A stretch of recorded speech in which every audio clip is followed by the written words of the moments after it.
They say that your past is merely prologue, but for me, my past was the entire stage, and I just didn't know it. My life with David was a comfortable novel, predictable and warm. We had 25 years of quiet, suburban bliss, the kind of marriage that people envy for its sheer stability. We had a history built on shared laughter, Sunday brunches, and the unspoken, absolute trust that only decades can forge. David was a simple man, an accountant, meticulous with numbers, quiet in his affections, a man whose honesty I never once had reason to doubt. We lived in a beautiful colonial-style house in upstate New York, far enough from the city to enjoy the silence, close enough for convenience. He smelled faintly of pipe tobacco and old paper, the scent of reliability. He had those warm, kind eyes that crinkled at the corners when he smiled, and a calm, deep voice that could talk me down from any anxiety. He was my anchor. He was my bedrock. But anchors can sometimes hide more than they hold. The unraveling began with something utterly mundane, the kind of task you postpone for weeks because it's too tedious, cleaning out the attic. Our daughter, Clara, was heading to college, and we needed to reclaim the space currently occupied by 25 years of forgotten tax documents, old baby clothes, and boxes labeled MISC. It was sweltering up there. Dust motes danced in the single shaft of light slicing through the small attic window. David had claimed a migraine and was downstairs, watching a golf tournament, leaving me to face the dust and the memories alone. I found a heavy wooden chest, a relic from his bachelor days that he'd insisted we keep but had never let me organize. "It's just old files, Helen," he'd always say, dismissing my curiosity with a chuckle. "Nothing interesting, just boring old receipts." It wasn't locked. I lifted the heavy, groaning lid. Inside, it wasn't old tax receipts. It was a chaotic jumble of things that didn't fit David's organized personality.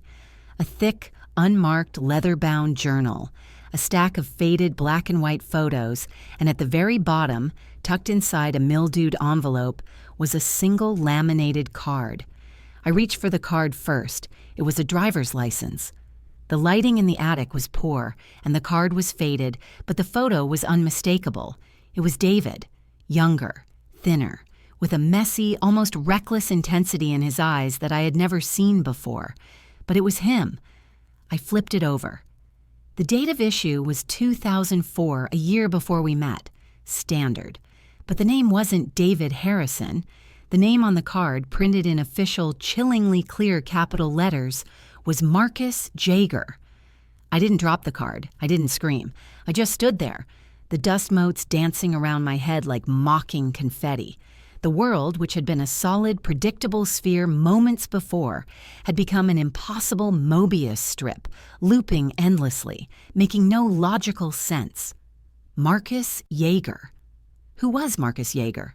The man I had loved for 25 years, the father of my daughter, the meticulous accountant who hated disorder, was living under a stolen name. My reality was a performance, and the man I married was simply wearing another man's face. The silence of the attic was immense. I slowly slid the license into the back pocket of my jeans and gently closed the lid of the heavy wooden chest, making sure it made no sound. Downstairs, I could hear the drone of the sports commentators. David was still there, sitting on the sofa, believing his secret was safe, buried under a quarter-century of dust and indifference. I walked down the narrow attic stairs, my knees weak, the name Marcus Jaeger ringing in my ears like a death knell. I re-entered the living room. David was exactly where I'd left him. "Find anything interesting?" he asked, not looking away from the screen, his voice calm and warm. "Just old files," I lied, my voice steady. "Boring old receipts." That night, I didn't sleep. I lay next to David, the scent of his familiar tobacco now smelling like stale chemicals and betrayal. I spent hours staring at the clock, waiting for the safety of dawn, the moment I could sneak back to the attic without him noticing. I was no longer a wife. I was an investigator, a forensic expert searching for the truth hidden inside the man who breathed beside me. I was an investigator now, operating within the walls of my own marriage. The day after the discovery was the longest, most agonizing day of my life. I watched David, or Marcus, as I now called him in the silent, chilling chambers of my mind, with a new clinical detachment. His easy laughter, the way he meticulously poured his morning coffee, the little squint he made when reading the morning paper, every gesture was a performance, a lie built on the foundation of someone else's identity. I waited until he left for work, giving him an extra 15 minutes just to be absolutely certain he wouldn't turn back for a forgotten umbrella or wallet. The house became a maze of hidden threats, and I was the spy navigating it. I went straight to the attic. The silence up there, once comforting, was now suffocating. I opened the heavy wooden chest, lifting out the journal and the stack of black and white photos. The scent of mildew, old paper, and something faintly metallic, like old coins or regret, wafted up. The journal was bound in thick, scarred leather. I opened it to the first page. It wasn't written in a messy scrawl. The handwriting was precise, angular, almost architectural, the same meticulous script David used when balancing our checkbook. But the voice was different.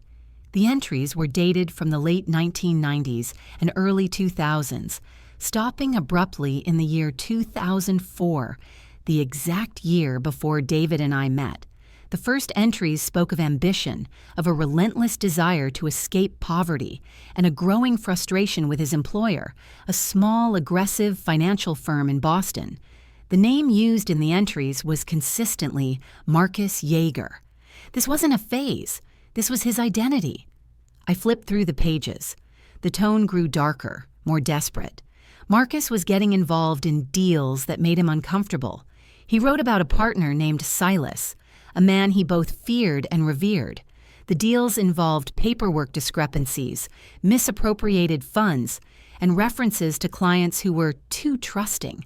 He sounded guilty, terrified, and yet morbidly exhilarated by the danger. The final entries were written in a shaking hand, almost illegible. July 14, 2004. Silas knows. The funds are gone. The client is asking questions. I have to disappear, not just move, vanish. He said he'd find me. He said he'd make sure I pay. The last entry, dated 2 days later, contained only 3 words, scribbled huge across the page. He is gone. Who was gone? Silas? The client? Or Marcus himself? I moved on to the stack of black and white photographs. They were all taken in the same period, the early 2000s. They showed Marcus Yeager with the same reckless energy I'd seen in the driver's license photo. He was often with the same group of men in cheap suits, smoking, laughing, standing next to sleek, expensive cars. In nearly every photo, the same man stood closest to Marcus, tall, menacing, with eyes that seemed to absorb all the light. Silas. One photograph, however, wasn't a group shot. It was a picture of Marcus and a beautiful, dark-haired woman. They were standing by a car that was clearly smashed, the front end crumpled, the headlight missing. Marcus was holding her hand, his face etched with something that looked like terror, not just sadness. The back of the photo was dated October 2003, written in the beautiful woman's elegant hand, "Our little secret. You saved me." I felt a cold shiver trace its way down my spine. The money, the fraud, the escape, it was all messy. But the smashed car, the woman, the phrase, "our little secret," that suggested something far worse than financial malfeasance. It suggested real wreckage. My research began immediately. I didn't dare use our home computer. I drove to the public library, a place David, Marcus, never visited.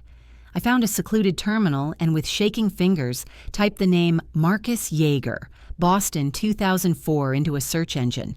The results were slow to materialize, but when they did, they were devastating. Marcus Yeager had disappeared after a major financial scandal at a small firm called Ethelred Capital. He was implicated in the disappearance of nearly $2 million from elderly clients' retirement accounts. The articles painted him as a cunning thief, a flight risk, and the target of both a federal investigation and, chillingly, the disgruntled former partners of the firm. But the real, soul-crushing blow came when I searched the name of the beautiful woman from the photo. Her name was Eliza Thorne. I found an old brief news report from a local Massachusetts paper, October 2003, a hit-and-run accident. A young woman, Eliza Thorne, was found dead near a secluded stretch of highway. The driver of the other vehicle fled the scene. The case went cold. The police speculated the other driver was a panicked young man driving a stolen, smashed-up car. I remember staring at the screen, the words blurring into an abstract shape of horror. Hit and run, fled the scene, Eliza Thorne. I looked at the small photo I still carried in my pocket. Marcus and Eliza, standing next to the crumpled car. You saved me. He didn't save her. He killed her. Or at least he was responsible for her death and chose to run. The truth was a concrete slab dropping onto my life. My husband, the man I had trusted implicitly, was not just a white-collar criminal. He was a fugitive implicated in a fatal hit-and-run. David Harrison was a carefully constructed identity designed to bury a killer. I walked out of the library, the world a confusing, loud, terrifying place. I wasn't just Sarah Harrison anymore. I was Sarah Yeager, married to a ghost, an accomplice to a profound 20-year lie. The knowledge was a poison, seeping into every memory, every kiss, every shared silence. I drove home, the driver's license burning a hole in my pocket, ready to confront the monster who had been sleeping in my bed. I drove home from the library, the world outside a confusing blur of color and noise. The quiet house, which used to be my sanctuary, now felt like a stage for a terrible, long-running play. I parked the car, walked up the driveway, and deliberately left the door unlocked. I wasn't hiding anymore. I found David in the living room exactly where he always was at 5 p.m., sitting in his leather armchair reading the Wall Street Journal, a glass of single malt whiskey resting on the coaster beside him. The picture of domestic serenity, the picture of a complete, absolute lie. I walked into the room, and I didn't say a word. I simply dropped the faded Massachusetts driver's license onto the newspaper in his lap. The sound it made, a light tap, was the loudest sound I have ever heard in my life. David, Marcus, didn't move immediately. He finished the paragraph he was reading, took a slow sip of his whiskey, and then, with agonizing slowness, he lowered the paper. His eyes, the same warm, kind eyes that had crinkled at the corners for 25 years, looked at the laminated card. His reaction wasn't shock. It was cold, deep acceptance. Like a performance had ended and the actor was tired. "Where did you find this, Helen?" His voice was low, devoid of the familiar warmth, a sound I had never heard before. It was the voice of Marcus Yeager. The attic. "In the wooden chest, beneath the pictures of the man you killed," I replied, my own voice steady, a steel rod forged in the fire of betrayal. He closed his eyes for a long, silent moment. The silence was immense, filled only by the ticking of the antique grandfather clock in the hallway. When he opened his eyes, all pretense was gone. The calm, boring accountant was replaced by a haunted, calculating fugitive. "I didn't kill her," he stated, his voice flat, emotionless. "The accident wasn't my fault. But I fled the scene, and I fled my life." The confession poured out of him over the next 2 hours, a toxic stream that corrupted every shared memory we possessed. He didn't beg for forgiveness. He offered a desperate, calculated explanation, trying to keep the monster at bay. The truth was worse than I had imagined. Marcus Yeager was a young man driven by ambition and greed, who had fallen in with the wrong crowd, the aforementioned Silas. Silas wasn't just a business partner. He was a ruthless operator who used Marcus's accounting skills to embezzle millions from old trusting clients of Ethelred Capital. The accident involving Eliza Thorne happened during a desperate, panicked drive. Eliza was Silas's younger sister, whom Marcus had foolishly fallen for. She was driving a car stolen by Silas's crew. They were running from a police stop when the crash occurred. Marcus was driving the second car, smashed up and waiting to be crushed. He was not directly responsible for her death, but he saw the accident, realized the police were closing in on him for the financial fraud and the accident, and he made the fateful decision. He ran. He ran from the police, from the federal investigation, and most terrifyingly, from Silas. Silas, who was arrested shortly after, made a promise. If Marcus ever resurfaced, Silas's remaining associates would finish the job. Marcus Yeager, the fraudster, was a dead man walking. "I had to disappear," he pleaded, the first tremor of genuine emotion entering his voice. "I took a few thousand in cash, cut all my ties. I drove across the country, living in cheap motels for 6 months. He explained how the name David Harrison came to be. It wasn't a random choice. He bought the identity, the birth certificate, the social security number, the clean credit history, from an underworld contact. David Harrison was a real person, a child who had died decades ago in infancy. Marcus used the existing clean paperwork to build his new life. I rebuilt myself from dust, Helen," he said, gesturing around the beautiful, quiet living room. "I became the man you see." The boring accountant, the stable husband, the man who hated risks. Because that man, David Harrison, was safe. That man was untouchable.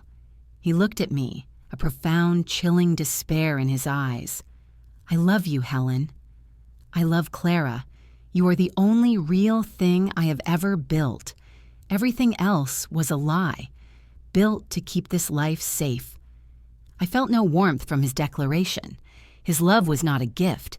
It was an incredibly elaborate shield. I was not a wife. I was his ultimate alibi. My quiet, stable marriage was simply the deepest hole he could find to bury his criminal past. "You risked my life." "You risked Clara's life," I whispered, the rage finally bubbling up. "Silas is still alive, isn't he? He was just released last year. I saw the news articles. Did you think I wouldn't check?" Marcus flinched. "That's why I kept the chest.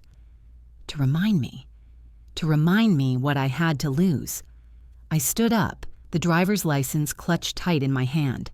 "No, Marcus. You kept the chest because you are a methodical criminal who enjoys the safety of his secret. You kept it as a trophy, and now I am going to use it. I had the real story now, not just infidelity, but a decades-long conspiracy and an imminent threat of violence. My choice was no longer about a marriage. It was about survival. I looked at Marcus, at David sitting there, nakedly exposed in his beautiful, safe living room. My fear had curdled into a cold, hard resolve. My first instinct was to call the police, to end the lie right then, but I hesitated. If I called the authorities, I wouldn't just be exposing a fugitive, I'd be detonating my own life. Everything we owned, everything we built, our house, our savings, Clara's college fund, it was all legally tied to the identity of David Harrison, a man who didn't exist. Furthermore, exposing him meant potentially exposing us to Silas, the man who had promised to finish the job. I had to be smarter than the police and far colder than Silas. I didn't argue further with Marcus. I simply walked away, leaving him weeping quietly in his armchair, a ruined man. I went straight to my computer, found an encrypted email service, and composed a message to a lawyer, a specialist in identity theft and asset protection. I used a fictional name and outlined a hypothetical situation involving a sudden discovery of a spouse's fabricated identity. The lawyer, a sharp woman named Joanna, responded cautiously. Her advice was blunt. If the identity is fraudulent, all assets acquired under that name are potentially subject to seizure, or worse, challenge by any legal entity the original Marcus Yeager wronged. Our perfect life was a house of cards. My priority was Clara. She was leaving for college in 3 weeks. She had to be clean. I immediately went through all of Clara's financial documents, checking her bank accounts, college savings plans, and legal guardianship papers. None of them mentioned David Harrison as a sole signatory, only both parents. But the name David Harrison was on every piece of paper. I spent an entire day on the phone with the college bursar, making sure every remaining balance was paid and every form was completed under the safest possible legal structure. I needed to launch her safely into her own future before the blast radius of her father's past could touch her. Marcus, meanwhile, tried to regain control through pathetic gestures. He made my favorite dinner. He left a small handwritten note on my pillow, pleading for me to understand his survival instinct. I took the note and shredded it. I ate the dinner, maintaining the facade, but I slept in the guest bedroom. The real danger, I knew, wasn't the police. It was Silas. I went back to the old news articles about Ethelred Capital. I found the recent news story about Silas's parole. He'd been released 10 months ago. He was quiet but organized. I checked my junk mail folder. There, among the spam, was a strange, encrypted message sent 2 weeks prior. "Long time, Mark. Got out. You owe me. I'm coming home." Marcus hadn't just been discovered by me, he was being stalked by his past, and his past was closing in on our quiet suburban street. I waited until Mark was at work the next day and initiated the second most critical phase of my plan.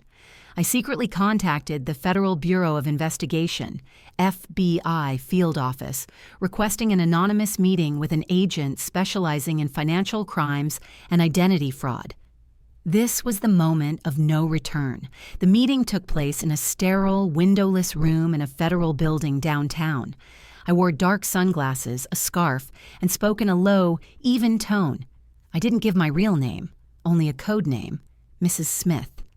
I laid out the entirety of the evidence, the journal entries, the copy of the Marcus Yeager driver's license, the financial scandal reports, and the chilling detail of the Eliza Thorne hit and run. I handed them the printed copy of Silas's recent threat. "The man I know as David Harrison," I told the agent, a woman with weary, intelligent eyes, "is a fugitive. His true identity is Marcus Yeager. He is living under a dead man's name, and his former associate, a man named Silas, is now actively tracking him. I am giving you this information to protect my daughter, who will be leaving for college in 2 weeks." The agent listened intently, asking precise, minimal questions. She didn't offer comfort. She only offered cold, bureaucratic efficiency. The FBI would investigate the tip, prioritizing the financial fraud aspect, but they couldn't guarantee my family's safety from a released convict like Silas. The moment I walked out of that building, I was no longer an accomplice. I was a whistleblower.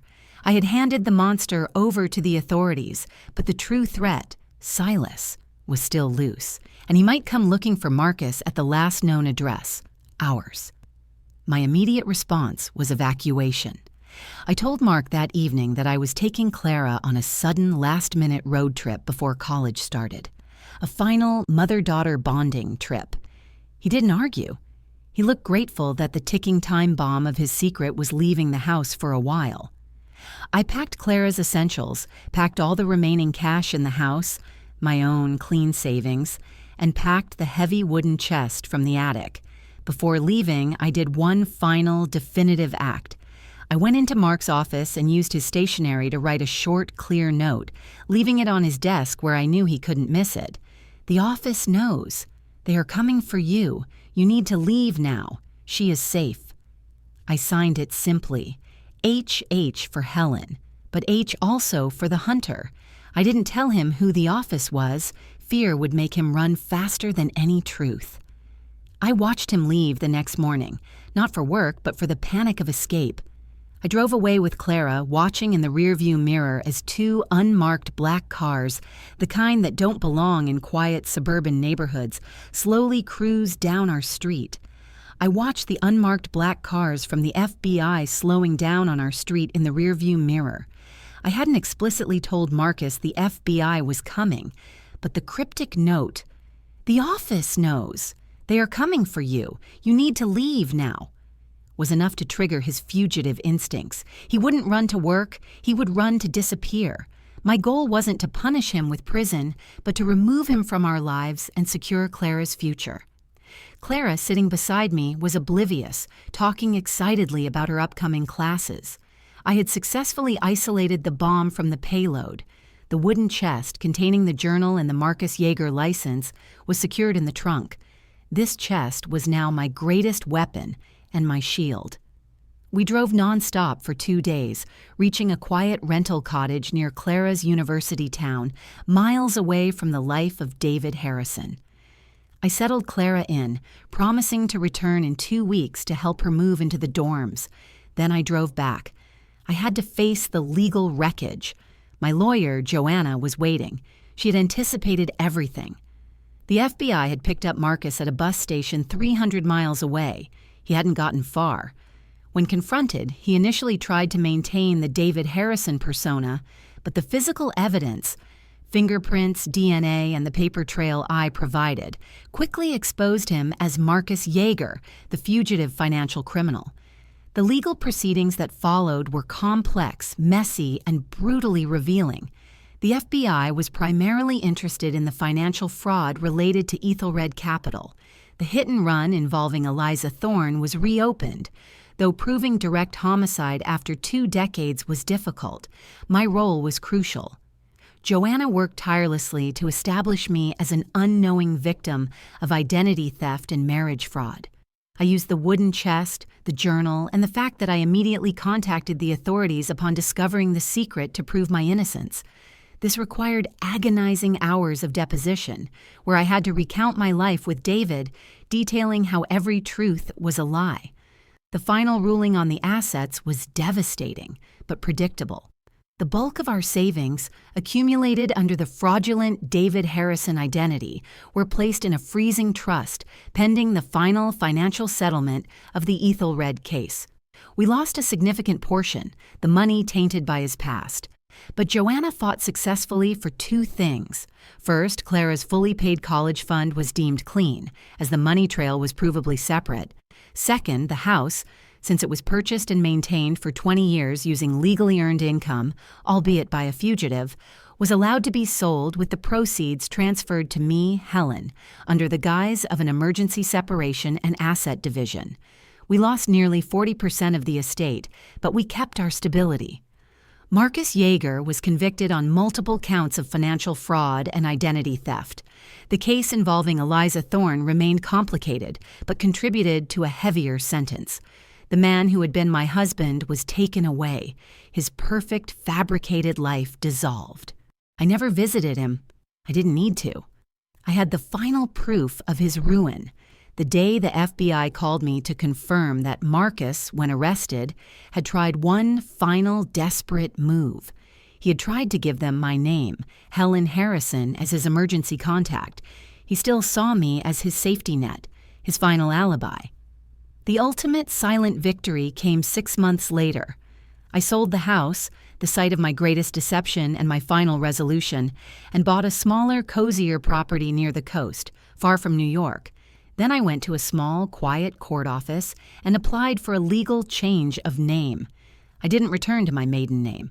I chose something entirely new, something that had no connection to either Helen Harrison or the ghost of David. I chose Eleanor Vance. Eleanor Vance was a clean slate, a new identity, one built on my own truth, my own strength, and my own determination to survive. Clara flourished at college. She knows the broad strokes of the story now, that her father lived a lie.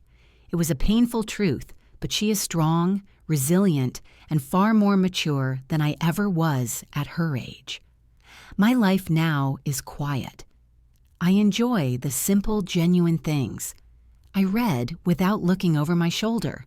I trust cautiously but deeply. I survive the ultimate betrayal, the realization that the man you share your life with doesn't exist.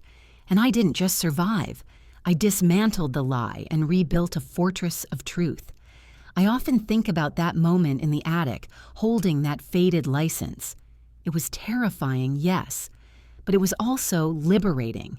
It gave me the terrifying gift of knowledge. I want to ask you, the listener, if you discovered your partner was living under a fabricated name due to a criminal past, would you turn them in immediately, or would you use the secret to secure your freedom first? Tell me your thoughts in the comments below. and subscribe to the Story Vault for more true confessions.